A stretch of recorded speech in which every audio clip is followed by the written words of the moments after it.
¿Alguna vez te pusiste a pensar en el contexto histórico para la segunda temporada de Stranger Things de 1984? Quédate en este video y te explicaré todas las cosas que pasaron en los Estados Unidos en el 1984.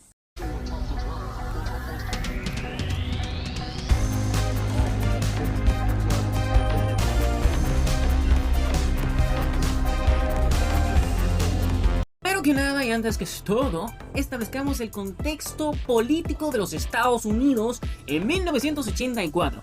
Resulta y acontece que se celebrarían las elecciones en los Estados Unidos y por primera vez en la historia del mismo país, un republicano repetiría. Y este es el presidente Ronald Reagan. Republicano, para los que no lo sabían, un buen presidente de los Estados Unidos, republicano, que había ganado las elecciones de 1980 al 84, iba a repetir, y estaba repitiendo porque las elecciones fueron revalidadas en el mismo noviembre.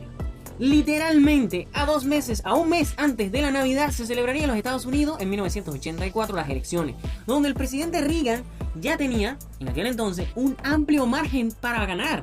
Y resulta y acontece que por primera vez en la historia de los 50 colegios electorales que habían, según los 50 estados de los Estados Unidos de Gringolandia, los republicanos, con Bush padre como vicepresidente y Ronald Reagan como presidente, en esa dupla de Reagan-Bush, ganaría 49 contra 1.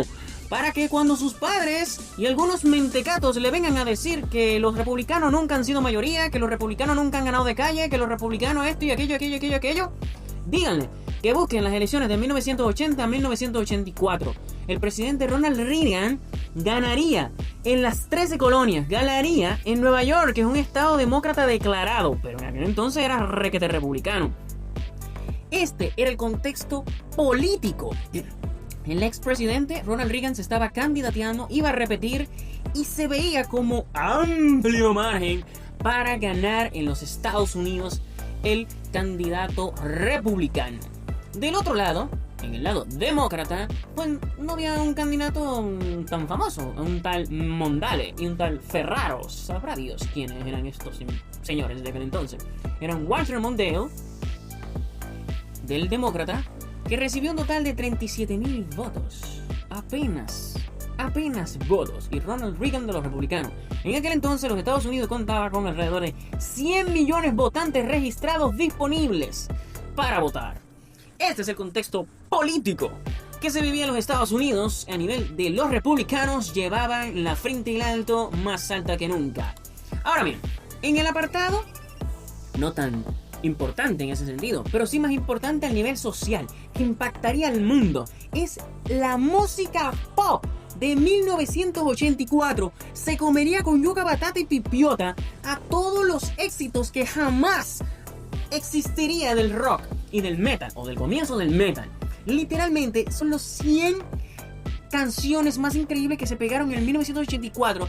Podemos contar con artistas como Michael Jackson, Bruce Springsteen, Madonna, Cyndi Lauper, Prince. Éxitos como Billie Jean, Thriller, el hip hop, el hard rock, el pop, el maquillaje. Todo lo increíble se pegó en el 1984 y la música fue mucho más allá. Literalmente podemos contar que en el top 100 de esas canciones estuvieron You spin me right round like a rocket baby, right round.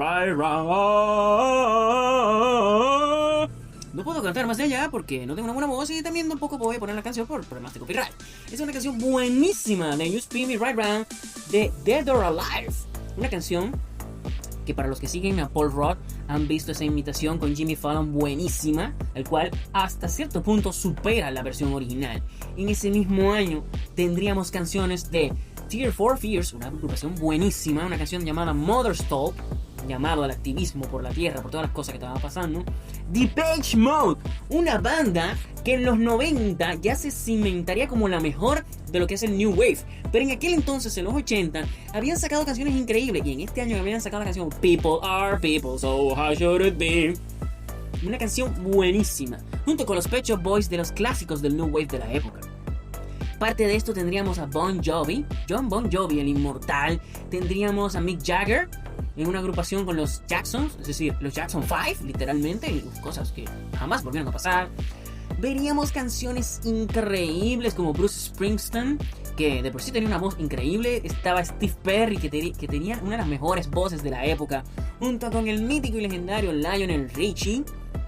Los Rolling Stones, The Police había arrasado. Teníamos también a Bryan Adams, Rem con su rock, un rock, claro, tirando a soft rock. La mítica Diana Ross. John Lennon, antes de que pasaran los trágicos eventos en el futuro, John Lennon seguía aún el único Beatle stand-up que sembraba el pánico entre las mujeres porque su música estaba fuera de serie. En el 1984 teníamos a Genesis, del cual en el futuro saldría Phil Collins, una leyenda viviente de lo que es la música. Es un multiinstrumentista, por si no lo sabías. También teníamos agrupaciones como The Cars, Hall & Oates. Teníamos al mítico Michael Jackson, que rompería todos los récords con el álbum más increíble que había existido en los tiempos, Wham! De George Michael. O sea, literalmente yo creo que el 1984 fue la mejor época musical de toda la historia. En el número 6 de aquellos tiempos estaba Cyndi Lauper, que había cantado la canción Girls Wanna Have Fun, pero en este año había sacado Time After Time, una canción buenísima. Michael Jackson se pegaría de nuevo de una manera épica, cultural, con un impacto que el cortometraje de Thriller de Michael Jackson se estrenaría en octubre de 1984 y causaría un impacto tan grande en la cultura pop que jamás, nunca ni nadie pensó que un abrigo de cuero rojo iba a tener tal impacto en la cultura popular. Y, para si fuera poco, cuando tú pensabas que Michael Jackson era lo mejor que había pasado en 1984, Prince and the Revolution, Prince, aquel que tenía una guerra montada con Michael Jackson, le ganaría. Pero claro, solo en Estados Unidos le ganaría Prince a Michael Jackson, porque en Latinoamérica Prince es como el alfajor de caca y Michael Jackson nunca ha perdido su trono. La canción número 3 de esa época es fácilmente olvidable, pero no por la número 2, porque es de Madonna. Madonna seguía en aquel entonces picando fuerte. Y Prince estaba en su mejor momento y Michael Jackson estaba cimentando lo que sería el futuro de lo que es, en aquel entonces, prácticamente conocido como el mejor artista de pop y el rey del pop. En 1984 estaba prácticamente arrasando. Faltaban poquitas cosas para decir, este señor está fuera de serie. Ahora bien, déjeme decirle que también a nivel de cartoons, en 1984 se estrenaron muñequitos buenísimos, muñequitos que duraron desde 1984 hasta la fecha, y muñequitos que duraron poco tiempo en el aire, más sin embargo impactaron a todo el mundo, como cuál, Transformers, Robots in the Sky, Thomas y los trencitos, que claro, en República Dominicana llegaría muchos años más tarde, pero ya se había estrenado en 1984. Los Muppets Baby, que duraron desde 1984 al 1991, una serie buenísima para los que les gustaban las aventuras y los Muppets en bebé. Voltron, el defensor del universo, solo duró un año, entre 1984 y 1985, pero todos recordamos a los Leones Galácticos con mucho cariño. Se estrenó Snorks, una forma de decir Trolls. Se estrenaron las nuevas aventuras de Scooby-Doo, que en aquel entonces sí daba miedo. Aparte de esto, eso en los cartoons. Pero se estrenaron animes buenísimos, como música. La música es una película así como tal, Náusica del Valle del Viento, buenísimo. Se estrenó una de las mejores películas de Macross, esto es Robotech, fuera de serie. Se estrenaron también Heavy Metal L-Gun, que es de robótica total. Se estrenaron juegos como Giant Gore, que es de robot, pero una vaina sádica también, violenta. Se estrenó otra de las tantas sagas de Mazinger, es decir, el dios Mazinger. Se estrenó también en 1984 lo que podríamos llamar las 10 mejores películas de todos los tiempos, o mejores películas de taquilla en 1984. Literalmente, la número 10 es Star Trek, En busca de Spock, aquel mítico, increíble hombre que pensaba que era una máquina y es el ídolo de Sheldon Cooper. 9. Terminator con 78 millones de dólares. Número 8. Footloose con 80 millones de dólares. Cabe resaltar que es la primera vez que una película de baile y de chercha le gana a una película de acción. 7. Loca Academia de Policías o Police Academy con 81 millones de dólares. Uf, qué película que da bastante risa. Tiene un humor muy grosso de doble sentido. También está Romancing the Stone, la cual no recuerdo para nada, pero recaudó unos 86 millones de dólares. Hito cultural de 1984 fue Karate Kid, Hace poco salió que Ralph Macchio se le estrenó su estrella de Ralph Macchio en el Boulevard de las Estrellas. Al fin fue condecorado con una estrella. Karate Kid recaudó $90 millones, casi 91. Luego, otro clásico de los 80, los Gremlins, con $153 millones, superando con creces a todas las anteriores. Luego, el éxito más grande de todo 1984, solo superado por otro que les voy a mencionar, es Ghostbusters, Who You Gonna Call?